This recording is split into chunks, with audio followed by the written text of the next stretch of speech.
जय श्री कृष्णा। राधे राधे। आज आप लोग सुनेंगे नरक चतुर्दशी व्रत की कथा और नरक चतुर्दशी क्यों मनाए जाते हैं।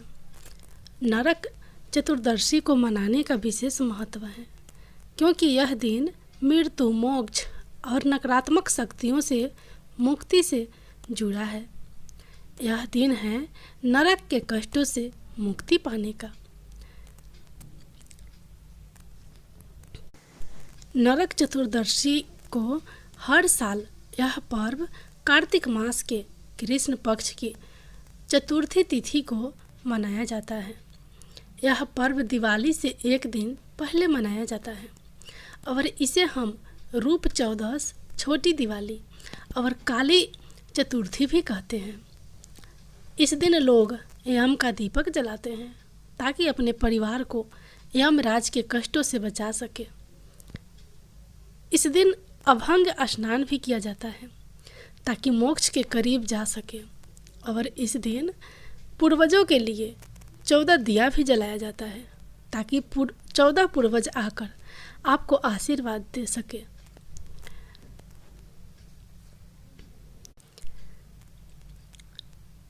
इस दिन को मानने की शुरुआत कैसे हुई, चलिए सुनते हैं एक पौराणिक कथा। प्राचीन काल में नरकासुर नाम का एक अत्याचारी राक्षस था जिसने स्वर्ग और पृथ्वी दोनों जगहों पर भारी उत्पात मचा रखा था। उसके अत्याचार से मनुष्य के साथ साथ सभी देवतागण भी परेशान हो गए थे। वो विश्वजेता बनना चाहता था, इसलिए उसने कई राजाओं को और उससे राज्य की 16,000 कन्याओं को बंदी बना लिया था। वो उन कन्याओं से जबरन विवाह करना चाहता था। नरकासुर यह अनर्थ ना कर दे, इसलिए एक दिन देवराज इंद्र भगवान कृष्ण के पास मदद मांगने गए और उन्हें नरकासुर के अत्याचारों की सारी बात कही। नरकासुर को ये श्राप मिला हुआ था कि वह स्त्री के हाथों मारा जाएगा और इस बात को श्री कृष्ण जानते थे। इसलिए भगवान श्री कृष्ण ने अपनी पत्नी सत्यभामा को साथ लिया और गरुड़ पर सवार होकर नरकासुर के पास पहुँचे। वहाँ जाकर भगवान कृष्ण का सामना मूर नामक दैत्य और उसके 6 पुत्रों से हुआ, जिन्हें भगवान कृष्ण ने अपनी पत्नी की सहायता से समाप्त कर दिया। इन सभी के वध का समाचार सुनकर नरकासुर अपनी सेना के साथ युद्ध करने आया। तब भगवान कृष्ण ने अपनी पत्नी सत्यभामा को सारथी बनाया और सत्यभामा की मदद से नरकासुर का वध कर दिया। जिस दिन नरकासुर का वध हुआ था उस दिन कार्तिक मास के कृष्ण पक्ष की चतुर्दशी तिथि थी, इसलिए इस तिथि को नरक चतुर्दशी के नाम से जाना जाता है। इस दिन भगवान कृष्ण नरकासुर की कैद से 16,000 कन्याओं की भी मुक्ति किया था। इसी कारण उस दिन दीपक जलाकर खुशियाँ मनाई गई थी। यही वह 16,000 कन्याएं हैं जो बदनामी के भय से अपने परिवार के पास नहीं लौटी, बल्कि उन्होंने श्री कृष्ण को ही अपना सब कुछ मान लिया। इसलिए भी कहते हैं कि श्री कृष्ण की 16,000 पत्नियां हैं।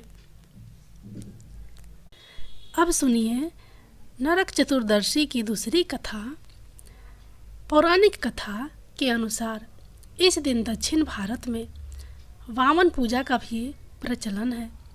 कहते हैं कि इस दिन राजा बलि महाबली को भगवान विष्णु ने वामन अवतार में हर साल उनके यहाँ पहुँचने का आशीर्वाद दिया था।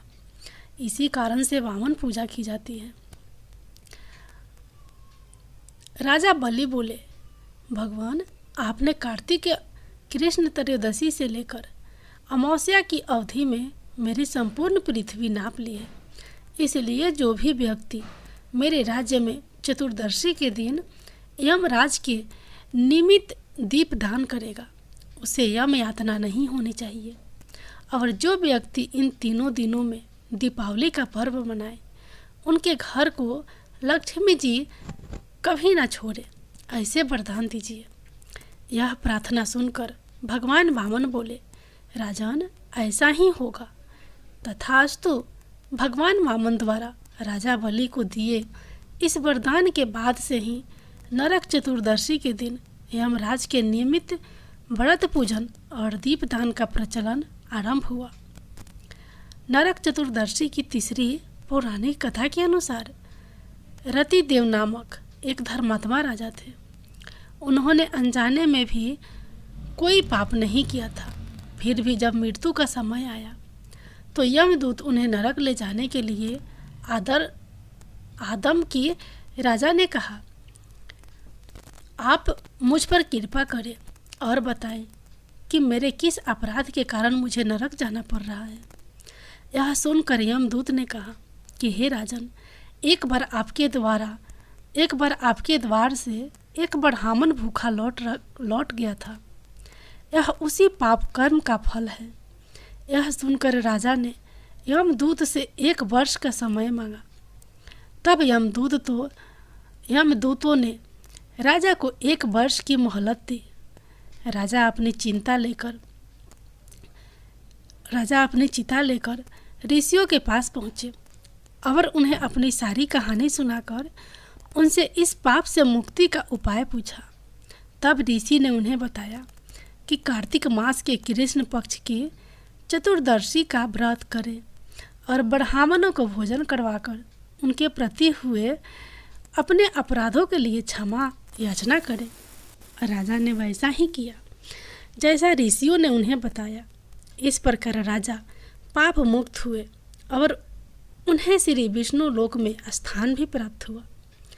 उस दिन से पाप और नरक से मुक्ति हेतु भूलोक में कार्तिक चतुर्दशी के दिन का व्रत प्रचलन हुआ।